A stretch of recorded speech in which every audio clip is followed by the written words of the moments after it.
कोई धुंधकारी जैसा महापापी हो और वह जीवन भर कथा ना सुन पाए, जीवन में एक बार भी कथा ना मिले, सत्संग ना मिले, और मरने के बाद भटकती हुई उस आत्मा को, दुर्गति को प्राप्त हुई उस जीव को भी किसी रूप में कथा मिल जाए तो वह मुक्त हो सकता है। लेकिन इसका अर्थ ये मत लगा लीजिएगा कि मरने के बाद सुनने से ही काम बन जाता है, तो मरने के बाद ही सुनेंगे, पर अभी से क्यों सुने? अरे भाई, धुंधकारी को तो गोकर्ण जी मिल गए, पर हमें गोकर्ण मिलेंगे कि नहीं पता नहीं, हमारे लिए कोई वैसा करेगा कि नहीं। इसलिए हम लोग जीते जी ही कथा सुन लें, जीते जी ही इस रस को प्राप्त कर लें। श्रीमद् भागवत के श्रवण से हृदय में भक्ति प्रकट होती है, और भक्ति के दो पुत्र हैं, हमने कल कथा में सुना। एक पुत्र है ज्ञान और दूसरा पुत्र है वैराग्य। भक्ति का अर्थ क्या है? बोले भक्ति का मतलब है भगवान से प्रेम। देखो, संसार से जो प्रेम है वो आसक्ति कहलाती है, और परमात्मा से जो प्रेम है वो भक्ति कहलाती है। संसार के प्रति हमारा जो लगाव है वो राग है, और ईश्वर के प्रति हमारा जो लगाव है वो अनुराग है। तो हम आसक्ति से भक्ति की ओर बढ़े। आसक्ति का देखो कितना बढ़िया अर्थ है, आ तो सकती है पर जल्दी जा नहीं सकती। आसक्ति, आसक्ति से भक्ति की यात्रा। बोले जगत में प्रेम आसक्ति बन जाता है, लेकिन वही जब जगदीश में प्रेम होता है, गोविंद में प्रेम होता है, तो वही भक्ति कहलाता है। भक्ति जब जीवन में आएगी, माने भगवत प्रेम जीवन में आएगा, तो भगवान का ज्ञान होगा कि भगवान कैसे हैं, उनका स्वरूप कैसा है। और भगवान के स्वरूप का बोध होगा तो संसार की नश्वरता, संसार का ज्ञान अपने आप हो जाएगा। संसार क्या है? संसार के विषय में तरह तरह की जानकारियां प्राप्त कर लेना अलग बात है, और संसार की वास्तविकता जान लेना बिल्कुल अलग बात है। वो तभी होगी जब जीवन में सच्ची भक्ति आएगी। तो भक्ति के बाद हमारे जीवन में ज्ञान आएगा कि वास्तव में ये संसार कैसा है, संसार की नश्वरता हमारी समझ में आ जाए, यह ज्ञान है। ईश्वर का तत्वबोध और संसार की नश्वरता जब अंदर से समझ में आ जाए, उसको कहेंगे ज्ञान। और ज्ञान आने के बाद छोटा भाई है वैराग्य। वैराग्य के लिए पर अलग से कुछ नहीं करना पड़ता, अपने आप वैराग्य हो जाता है। किसी को पहले भक्ति मिली तो उसका पहला पुत्र हुआ ज्ञान, और ज्ञान हुआ तो फिर वैराग्य हो गया। वैराग्य का मतलब है सब छूट जाना। एक तो होता है कि हमने चाय पीना छोड़ दिया, क्यों? बोले डायबिटीज हो गई, डॉक्टर ने कहा मीठा मत खाना, तो हम मीठा खाना बंद कर दिए। तो मीठा क्यों नहीं खा रहे? डॉक्टर ने मना किया है, लेकिन मन तो बहुत हो रहा है। बढ़िया रसगुल्ला रखा है, 2 रसगुल्ला, 1 रसगुल्ला खा लें, आज 1 दवाई ज्यादा खा लेंगे, 1 टेबलेट ज्यादा खा लेंगे। तो मन हो रहा है, लेकिन मजबूरी में छोड़ दिया।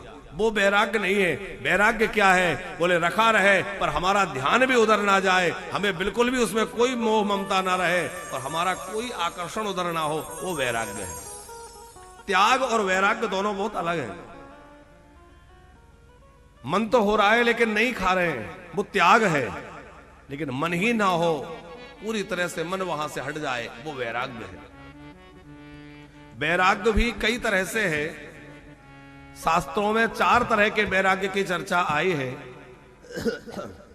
एक है अरुचि पूर्वक वैराग्य। संसार के विषयों से हमें अरुचि हो गई। जैसे किसी को रसगुल्ला पसंद था, और कभी कुछ ऐसा हुआ कि रसगुल्ला से अरुचि हो गई, तो वो कितना भी बढ़िया है, अब हमें उससे अरुचि हो गई, अब उसमें हमारा स्वाद नहीं, अच्छा नहीं लगता। तो अच्छा बना रहे, पर अरुचि पूर्वक वैराग्य, उसको कहेंगे अरुचि पूर्वक वैराग्य। एक है विवेक पूर्वक वैराग्य। ये सही है, ये गलत है, इसका ज्ञान हो जाना, और सही वस्तु से प्रेम होना, और जो गलत है उससे मन का हट जाना, वो कहलाएगा विवेक पूर्वक वैराग्य। एक है दोष दृष्टि पूर्वक वैराग्य। कोई वस्तु कितनी भी बढ़िया हो, या कोई व्यक्ति कितना भी बढ़िया हो, हमें उसमें दोष दिखने लगे, हमें उससे मन हट गया, वो कहलाएगा दोष दृष्टि पूर्वक वैराग्य। लेकिन ये तीनों ही वैराग्य बहुत ज्यादा प्रशंसनीय नहीं है। प्रशंसनीय कौन सा है? बोले प्रशंसनीय है चौथा वाला, भगवत रति पूर्वक वैराग्य। हमें भगवान में प्रेम हो गया इसलिए संसार अच्छा नहीं लगता। कई लोग ऐसे आपको संसार में जीवन में मिलेंगे जिनको संसार के विषय पदार्थ तो अच्छे नहीं लगते, लेकिन उनको भगवान भी अच्छे नहीं लगते। वो वैराग्य बहुत ज्यादा सराहनीय नहीं है कि संसार तो अच्छा नहीं लग रहा लेकिन भगवान भी अच्छे नहीं लग रहे, भजन में भी कोई रुचि नहीं, कोई स्वाद नहीं, तो वो वैराग्य बहुत वंदनीय प्रशंसनीय नहीं है। प्रशंसनीय क्या, थोड़ा सा बढ़ा देना दादा, प्रशंसनीय क्या है? बोले प्रशंसनीय है भगवत रति, भगवान के चरणों में प्रेम हो जाए, और भगवत चरणों में प्रेम होने के बाद सब जगह से मन हट जाए। ज्ञान का छोटा भाई वैराग्य है, ज्ञान बड़ा भाई है, वैराग्य छोटा भाई है। जीवन में पहले ज्ञान आएगा फिर वैराग्य आएगा। बिना ज्ञान के सच्चा वैराग्य नहीं हो सकता। अच्छा, इसमें विचार करने की बात है कि कई लोग भक्ति मार्ग के आचार्य हैं, भक्ति मार्ग पर चलने वाले हैं, तो वो कई बार ज्ञान की उपेक्षा करते हैं। बोले हमें ज्ञान से कोई लेना देना नहीं, हमें वैराग्य से कोई मतलब नहीं, हम तो भक्ति मार्ग पे चलने वाले हैं। लेकिन ध्यान दीजिएगा, जिसके जीवन में भक्ति तो है पर ज्ञान नहीं है, वैराग्य नहीं है, उसकी भक्ति बंध्या है, बिना पुत्र की निपुति है। क्योंकि भक्ति के पुत्र के कौन कौन है? ज्ञान और वैराग्य। तो जिसके जीवन में भक्ति तो आ गई पर ज्ञान नहीं आया, वैराग्य नहीं आया, तो उसकी भक्ति जो है वो पुत्रवती नहीं है।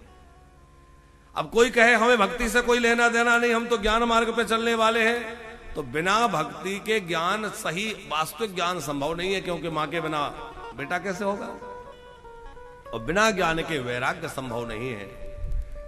तो वह भक्ति माने भगवत प्रेम प्राप्त करने के अनेक साधन हैं, पर सब साधनों में श्रेष्ठ साधन है भगवान की कथा।